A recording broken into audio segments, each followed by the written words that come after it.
I was born and raised in Orlando. There's a famous story that my mother tells. I was at St. Charles, my home parish, when I was 3 days old and have never left. I first kind of felt the call to the priesthood at a pretty young age. And seeing the priest do what he does at Mass, there was a thought that came into my heart where I was like, I could do that. Just being involved in the parish community, the Lord kept placing on my heart, like, I'm calling you to be a priest, I'm calling you to be a priest. There were days where I ran from it and didn't want to address it and didn't want to think about it, but the Lord kept bringing me back to that vocation. When I first reached out to the vocations director, who was Father Miguel Gonzalez at the time, no one knew that I was reaching out to him. But once I told them, everybody was supportive. My mother was more excited than I was, just because her faith is so important to her.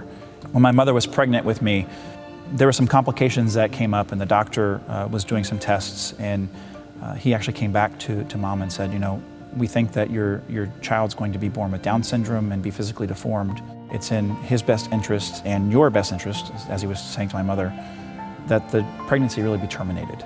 My mother went home absolutely devastated, and my father, who couldn't be there with her at the doctor that day, came home from work and found my mother sitting on the floor crying and asked her what was wrong. And she was telling him the story, and my father looked at her and said, no, we're going to take whatever gift God gives us. And my spiritual director actually posed the question to me, I want you to consider, maybe it was your father's faith that allowed the Lord to work a miracle. And yeah, I sometimes get really emotional talking about that story and just the love that my parents have for me. I wouldn't be here today if it wasn't for their faith. People say that it takes a village to raise a child. It really did.